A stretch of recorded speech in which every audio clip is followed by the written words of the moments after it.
acabando frio, não é? E fazer um exercício mental, se nós pudéssemos imaginar que temos uma pessoa que nos ama muito, mas muito mesmo. A gente fica até meio assim, né? Quando lembra de uma pessoa que nos ama muito, porque a pessoa quer nos proteger, nos amparar, nos ajudar, quer fazer tudo por nós, quer nos dar toda a condição possível para que a gente possa ser feliz. Então a gente imagina a figura de uma pessoa dessa. Vamos imaginar como se ela estivesse conosco agora, aqui do nosso lado, e nós estabelecêssemos um diálogo com ela, dizendo: estamos aqui, viemos aqui buscar algumas informações, um pouco de conforto, um pouco de ajuda, viemos aqui nos reconfortar com o seu Evangelho, com o Evangelho de Jesus, nosso Mestre, o nosso Senhor. E ele então nos responde e nos conversa com a gente, dizendo das suas propostas e de tudo aquilo que ele vem fazendo desde quando nós nascemos aqui na Terra. E aí ele vem dizendo: olha, temos estado com você já todos esses anos, você nunca esteve sozinho, muito embora às vezes imaginasse que estivesse sozinho diante daquela situação, que passasse momentos difíceis, mas eu estava ali contigo, estou te acompanhando e vou te acompanhar até os últimos dos seus dias, porque essa é a minha missão, essa é a minha tarefa, é isso que eu estou fazendo aqui. E nós estamos trabalhando muito, converso com conhecidos, com amigos, com familiares, para que eu possa sempre te orientar para uma diretriz boa, para uma diretriz correta, para uma diretriz saudável, para uma diretriz sadia. E você está nessa casa hoje, se você veio a esta casa hoje, justamente porque nós estamos preocupados com você. E nós estamos assim trabalhando muito por você, para que você possa se manter de pé, trabalhando, possa se manter em condições favoráveis. E aí a gente vai escutando aquela conversa, aquela resposta, aquele diálogo, aquela coisa, e nós vamos pensando com a gente mesmo a que ponto nós chegamos, o que nós estamos fazendo da nossa vida, se nós estávamos com a cabecinha nossa aberta, se nós ouvíamos e cumpríamos essas ideias que muitas vezes surgiam no fundo da nossa consciência, se nós estamos conscientes de que estamos sendo monitorados, que existem pessoas e espíritos muito interessados em nós, se nós estamos conscientes de que Ele está o tempo inteiro soprando aquela palavrinha do bem para empurrar a gente para a prática do bem, para a prática da caridade, para as coisas maiores da vida. E nós vamos fazendo uma reflexão, olhando para dentro de nós e pensando: escorreguei tantas vezes, depois senti força, levantei, uma força que parecia que era minha, mas agora eu estou percebendo que não era só minha, existia uma força externa que me ajudava a levantar, me colocando coisas bonitas na cabeça, me inspirando coisas boas por fazer, me ajudando a esquecer determinadas condições difíceis, me ajudando a me libertar de determinadas coisas complicadas que ao longo do caminho eu acabei trazendo para mim. Hoje eu consigo reconhecer aquele sentimento grande que muitas vezes a gente consegue ter por uma outra pessoa. Hoje eu consigo ver o lado positivo das pessoas e não só o lado negativo, porque eu tenho escutado muito isso em mim. E isso tem me ajudado bastante, porque a gente não vê só o lado negativo das pessoas, a gente também vê o lado positivo, as coisas boas que a pessoa faz, que a pessoa vive, que a pessoa pensa, que a pessoa convive. Então, nós estamos assim conversando e continuamos a nossa conversa dizendo: em muitos momentos pensei em esmorecer, pensei em desistir da vida, em muitos momentos tive tantas dificuldades, tantos problemas, mas o interessante é que de vez em quando vinha aquela força dentro de mim e eu conseguia me manter de pé e conseguia andar mais alguns passos. Precisei muitas vezes me socorrer das coisas do mundo, escorreguei pelas coisas do mundo, seja pelos prazeres fugidios, seja pelos excessos, mas continuo aqui. E aí a voz do outro lado continua dizendo pra gente: persevera, não desanime, é muito previsível que a vida da gente tenha altos e baixos, mas pode ter uma certeza, apesar de tudo que você pode imaginar e imaginar que está sozinho, nós estamos aqui com você. Quando eu falo nós, porque eu mobilizo pessoas para nos ajudar. Eu contato com outras pessoas, eu falo, eu peço ideias para poder te ajudar. E nós então vamos continuando, lembrando disso e pensando com a gente mesmo, pensando: puxa vida, como eu consigo me manter de pé apesar de tudo que eu já vivi. A gente dá uma olhadinha básica para trás e vê toda a trajetória que nós tivemos. E aí a voz diz para a gente olhar para frente, lembrar do passado as coisas boas e o resto deixar para trás, porque para frente nós vamos acertando todos esses ponteiros, essas diretrizes e esses problemas. E aí a vozinha diz pra gente, continua dizendo assim, né? Aquela voz interior da gente continua dizendo assim: persevera, se ocupa, ama, trabalha, renuncia, espera, compreende, perdoa, aperfeiçoa. Essa voz continua a nos dizer que nós precisamos continuar caminhando, continuar olhando para frente. E quem é essa voz? No fundo, no momento da nossa conversação, a gente pensa, mas com quem eu estou falando? E aí a voz nos responde: eu sou a pessoa encarregada de cuidar da sua encarnação, eu sou seu anjo protetor, seu espírito da guarda. E aí nós pensamos, poxa vida, realmente tive momentos tão difíceis, mas estou de pé. E não foi só pelos meus méritos. Eu tenho certeza que eu tenho alguém por mim. E às vezes, por mais que eu possa me entender sozinho, esquecido, no meio do caminho, injuriado, mal compreendido, por mais que tudo isso possa me acontecer, eu sempre tenho alguém que está disposto a me ajudar, a encarnação inteira, a vida inteira.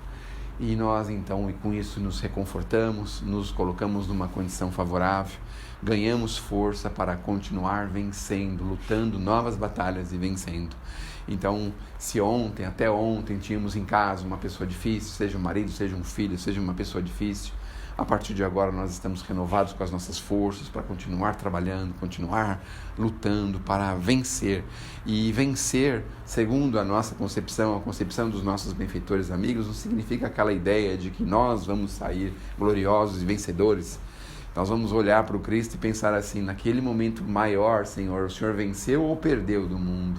Porque perante o mundo o Cristo estava perdendo, né? Estava sendo julgado, estava sendo condenado, estava sendo crucificado, estava sendo vilipendiado, estava sendo escarnecido. Mas perante a Deus ele estava vencendo, porque ele não se deixou levar, não se incomodou, não se preocupou com as inferioridades humanas. E isso o tornou vencedor, porque o seu exemplo refletiu para todos os séculos que nós ainda vamos conhecer. Então já se passaram 2000 anos em que o mundo dava o Cristo por vencido, mas Deus dava o Cristo por vencedor. Então o vencer ou ser vencido significa que muitas vezes, muito embora ao nosso redor nós possamos estar sendo vencidos pelas coisas da terra, do mundo, mas nós, perante ao Criador, muitas vezes estamos vencendo. Quantos e quantos mártires não vieram depois do Cristo e também perante o mundo perderam, porque foram presos, foram sacrificados, foram mortos, foram entregues às feras, foram colocados numa situação bastante difícil, perderam imóveis, fazendas, terras, perderam a vida, perderam familiares, perderam gente querida. E, no entanto, perante os homens, nós estávamos perdendo, mas perante a Deus nós estávamos ganhando. Então é muito importante que a gente tenha essa visão clara, objetiva, de que vencer no mundo é relativo, porque muitas vezes as pessoas estão vencendo no mundo, mas estão perdendo para Deus, e muitas vezes nós estamos perdendo no mundo e estamos ganhando para Deus. O ganhar para Deus também significa que a gente, obviamente, está assim galgando degraus cada vez maiores em direção da nossa evolução, do nosso aperfeiçoamento e da nossa vitória final, que é a nossa perfeição. Então, estejamos convictos de que, apesar de tudo que estejamos vivendo, apesar de tudo que esteja nos acontecendo, nós estamos caminhando, mesmo a passos mais lentos, em direção ao nosso porvir. E que nós precisamos cada vez mais nos alinhar às ideias que nós recebemos há 2000 anos de Jesus, que é o amor incondicional. Viver com mais amor de uns para com os outros. Viver com amor significa ganhar para Deus. Viver sem amor significa perder para Deus. Então hoje nós já temos uma noção muito clara deste amor, que é, na verdade, aquele amor de renúncia, aquele amor de bondade, aquele amor de trabalhar em função do seu semelhante, da alegria do seu semelhante, das possibilidades do seu semelhante. Não é aquele amor vazio que muitas vezes a gente ouve falar em músicas, na televisão e em outros lugares. mas é o amor verdadeiro de uns para com os outros. E nós precisamos traduzir isso no nosso dia a dia. Então nós precisamos buscar construir em nós o amor cada vez mais verdadeiro, cada vez mais autêntico, cada vez mais real. Amar significa doar-se. Amar significa trabalhar em favor da humanidade, trabalhar em favor da felicidade, trabalhar em favor do refazimento dos nossos semelhantes. E uma casa como esta, por exemplo, muito embora a gente não consiga identificar de pronto, né, a essência do amor, mas a gente pode identificar que as pessoas que aqui trabalham, as pessoas que aqui vêm, as pessoas que aqui ministram tudo aquilo que podem, é justamente para ajudar, para favorecer, para trazer um alívio às dores, um alívio às coisas do corpo, às coisas materiais, um alívio para os nossos sentimentos, um alívio para a nossa vida. Então aqui o trabalho de amor é o trabalho do alívio. Nós estamos aqui para nos aliviar uns aos outros, para nos ajudar uns aos outros. Vinde a mim todos vós que estáis sobrecarregados, porque eu vos aliviarei. Ouviram que Jesus nos disse? Então quando nós trabalhamos pelo alívio dos nossos semelhantes, em qualquer circunstância, em qualquer diretriz, em qualquer direção, nós estamos trabalhando perfeitamente junto com o Cristo. Nós falamos um pouquinho sobre o Livro dos Espíritos, da pergunta número 500 para frente, que tem ali com todas as letras a forma que nós temos de identificar os nossos anjos guardiões, os nossos espíritos protetores. E aí nós vamos ver que o Kardec fez algumas perguntas nessa direção, e as perguntas que ele fez foi justamente isso: se a gente pode conhecê-lo, se a gente pode saber seu nome, quem ele é, da onde que ele veio, o que ele faz com a gente. Ele faz uma gama de perguntas para que a gente possa identificar este espírito que desde quando nós nascemos nos acompanha. Muitas vezes pela nossa rebeldia, pelo nosso desequilíbrio, pela nossa teimosia, ele não consegue ficar muito próximo de nós, porque os seus conselhos não são ouvidos, as suas admoestações são esquecidas, a sua forma de ajudar acaba sendo menosprezada por nós, e isso faz com que ele se mantenha numa condição um tanto quanto afastada, porém acompanhando, por assim dizer, e aguardando o momento ideal de atuar em nós. Mas aqui na Terra todo mundo sabe que os benfeitores conseguem atuar na gente normalmente em que momento? No momento da dor. Então muitas vezes eles esperam um momento que nós vamos sofrer, vamos ter alguma dificuldade para que eles possam se aproximar da gente, porque pelo amor muitas vezes a gente está interessado em outras coisas e não em bons conselhos, por assim dizer, né? Quem está fluindo da vida, gozando da vida, tendo as coisas que quer, fazendo as coisas que quer, não quer saber de conselho de ninguém. Nós queremos fazer tudo isso que está nos acontecendo e seguir adiante, não é mesmo?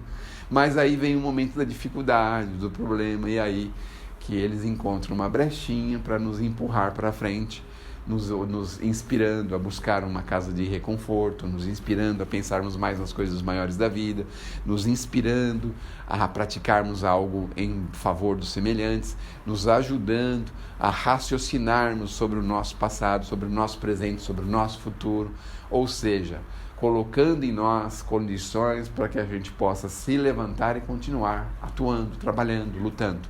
Então, nós não podemos saber o nome dele porque isso não faria a menor importância, não existe a menor importância porque não existe só lá o nome dos santos, não é? A gente bem que gostaria de ter um mentor, por exemplo, com o nome de Sheila, de Maria de Nazaré, não é?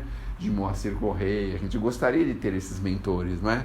Mas não existem só esses espíritos no mundo espiritual, existem centenas e milhares de outros e cada um determinado degrau.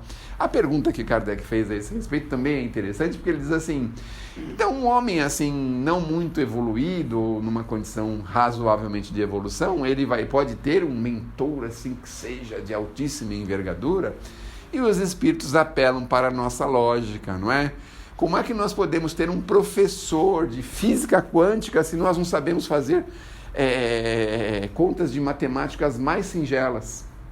Não adianta a gente ter aquele professor, né? É importante a gente ter um professor que possa estar ao nosso alcance, que a gente possa entender e ele também nos entender e ele possa também nos ajudar. Então, isso depende da natureza de cada um de nós. Os mais elevados, obviamente, terão espíritos mais avançados para ajudá-lo, porque ele sempre está numa condição maior e melhor do que a nossa. Então, o nome não importa. O nível de evolução é sempre alguns degraus apenas à frente da gente.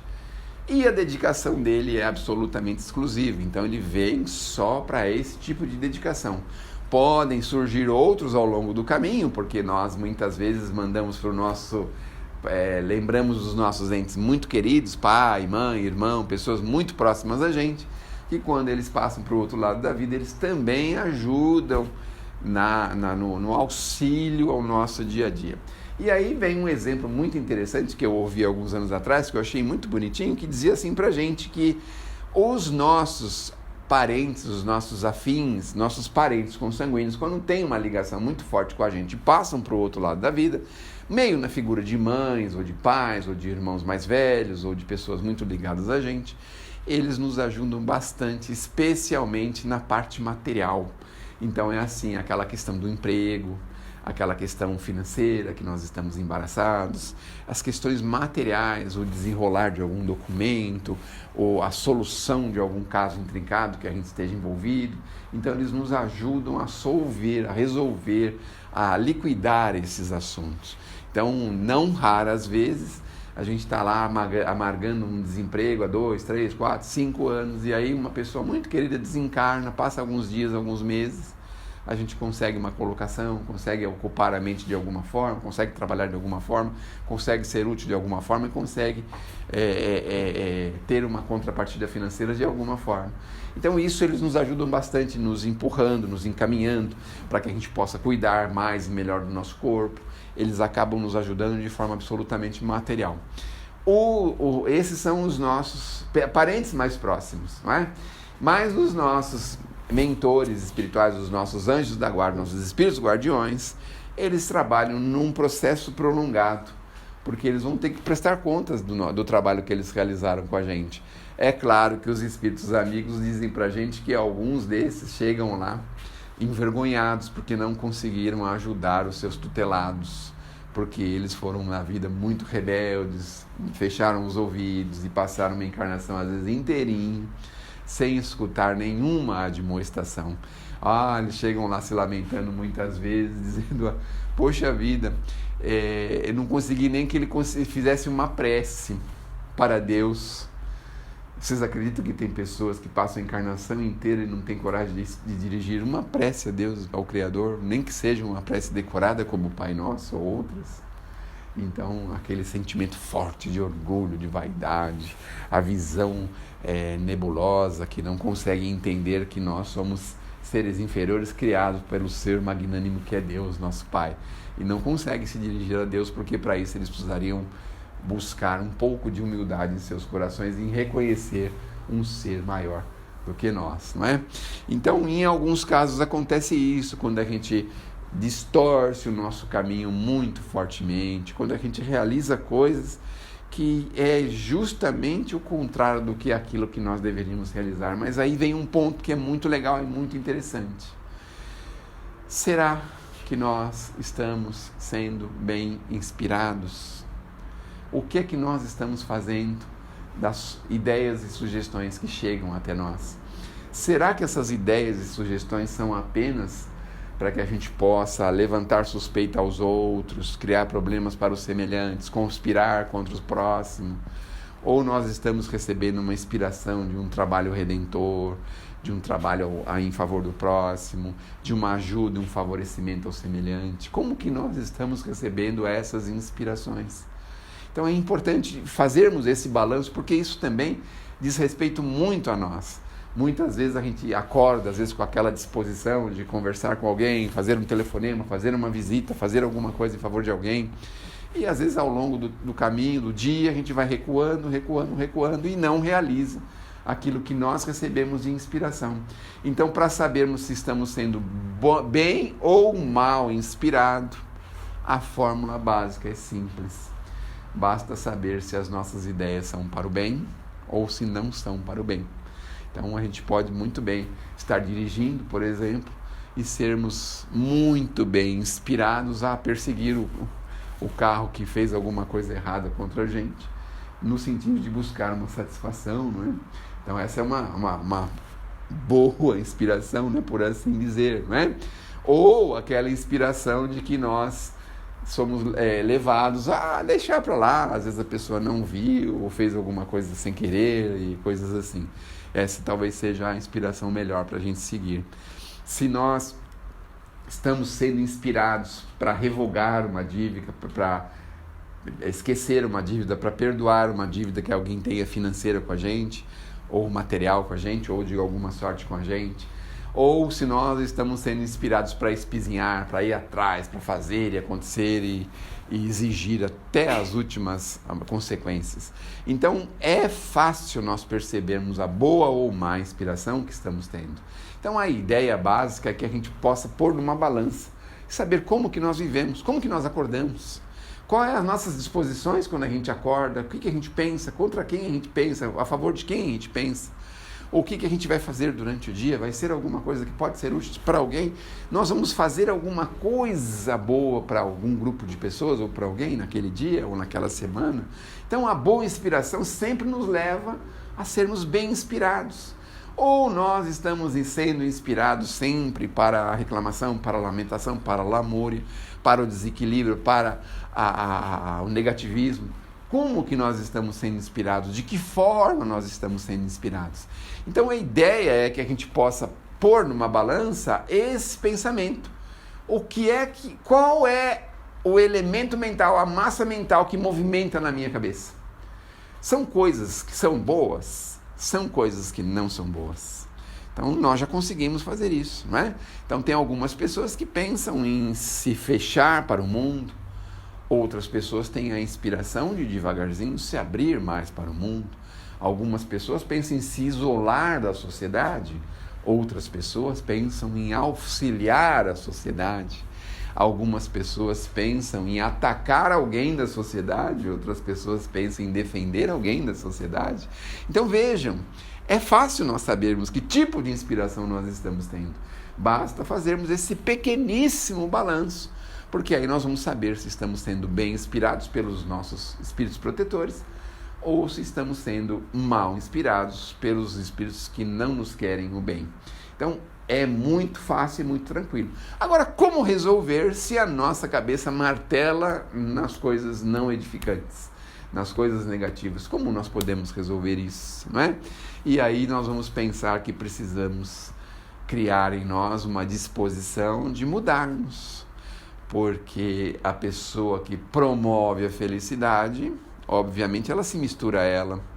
Agora, quem promove a tristeza e o desequilíbrio, também se mistura a ele. Então, se estamos promovendo o desequilíbrio, não podemos esperar outra coisa senão a maneira de uma plantação. Que nem aqui, por exemplo, nesse terreno fértil que nós temos aqui, nós não podemos plantar, por exemplo, erva doce, e esperando colher calêndula. Nós não podemos plantar erva, algum tipo de erva esperando colher algum tipo de fruto, não é? Então, é muito simples e muito fácil. Se nós conseguíssemos aprender com a natureza tantas coisas que ela nos dá, talvez a nossa vida fosse um pouco melhor, mais suave, mais tranquila, com mais qualidade. Porque a gente pensa assim, o que é que eu estou plantando? E o que é que eu pretendo colher? Não é simples? É muito simples, né? Se nós estamos plantando tempestades, nós vamos colher ventanias e tempestades. Se nós estamos plantando o bem, a caridade, o amor, o que é que nós vamos colher? O bem, a caridade e o amor.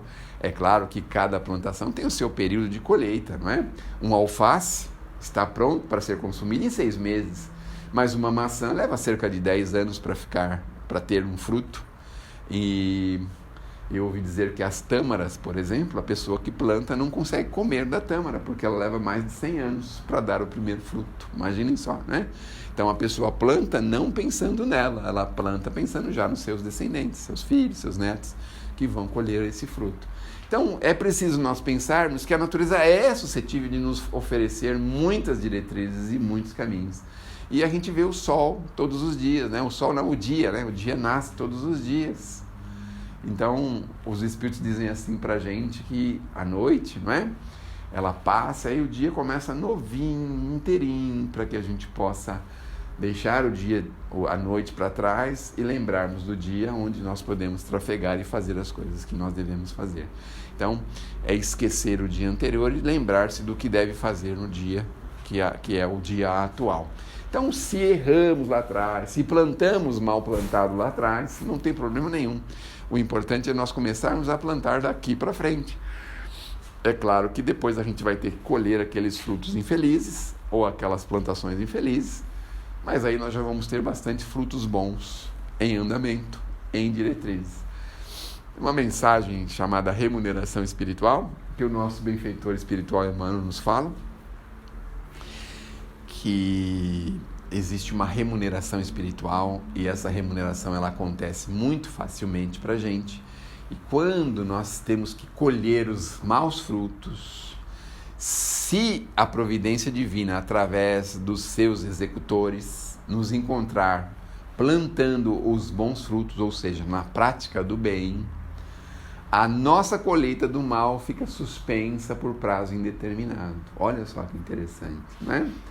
E aí vem outra lição da natureza, né? Se a gente deixa de colher os frutos no momento certo, obviamente, mesmo que seja ruim, né?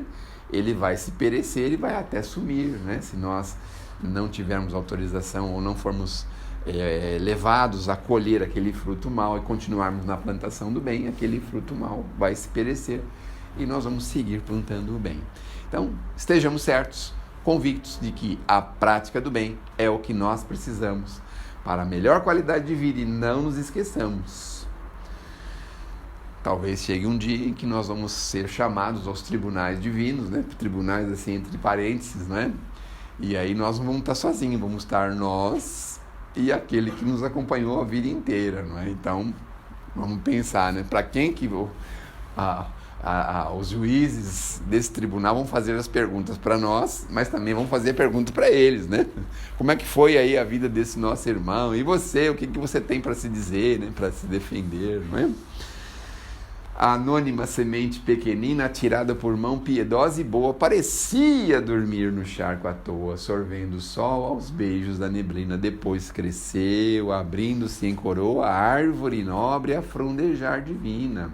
Fruto a fazer-se pão que nutre e ensina, flor que perfuma, tronco que perdoa. Assim é o bem humilde que semeias, pelo espinheiral das dores alheias, que sombra, provação e angústia encerra. Hoje, singela dádiva perdida, mas e amanhã? Será luz, beleza e vida, dulcificando os males da terra.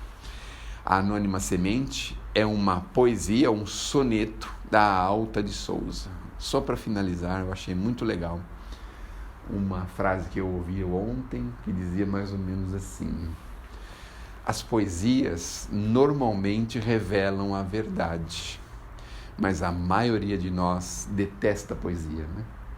Que Deus nos abençoe, que Jesus nos ilumine, que possamos ter uma excelente semana. Não desanime, viu? Na próxima semana